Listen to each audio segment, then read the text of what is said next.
Assalamualaikum warahmatullahi wabarakatuh. Kembali dengan saya dengan Musafir Ramadhani di channel YouTube Aceh Esperanto Sesio.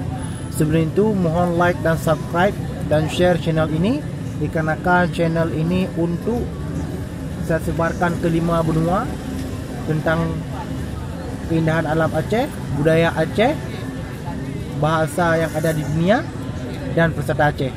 Bila saya sekarang berada di salah satu kafe namanya Platinum Cafe yang ada di kota Lok Semamai.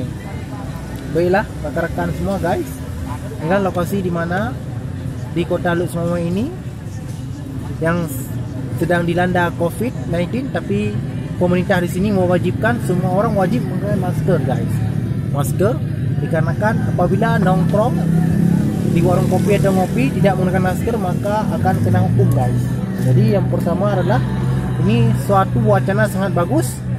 Duduknya berjarak 1 meter atau 1,5 meter, dan harus wajibkan cuci tangan.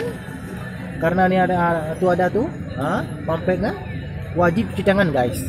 Jadi guys, orang yang duduk sini setidaknya batas waktu duduk biasanya jam 1 jam 2, ini jam 11. Berarti cukup taat kepada peraturan. Jadi kita harus taat pada peraturan yang ada pemerintah terapkan. Ini untuk kebaikan kita guys. Dikarenakan dengan kita menggunakan masker, kita insya Allah akan terhindar dan sering-sering mencuci tangan, dan kita akan duduk tak jauh-jauh, cuma 1 meter atau 2 meter guys. Keep distancing. Lihat guys bagaimana semua orang menggunakan masker.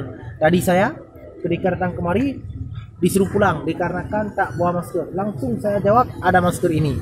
Kalau nggak saya disuruh pulang untuk menggunakan masker, karena gara-gara kita semua manusia akan terkena balanya. Jadi jangan lupa guys, ini saya ada di depan Platinum Cafe. Ini sangat indah lokasinya. Bila guys mau kemari silakan nongkrong-nongkrong, yang sangat indah dan sangat enak. Oke guys, sekian dari saya. Assalamualaikum warahmatullahi wabarakatuh.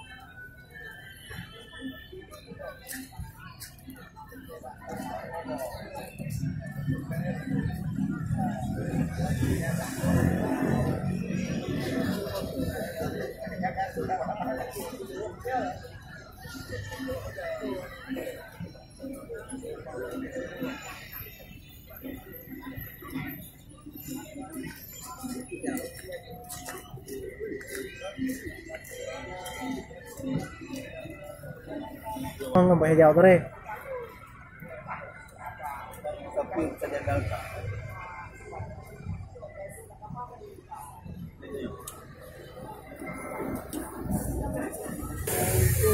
Waalaikumsalam warahmatullahi wabarakatuh.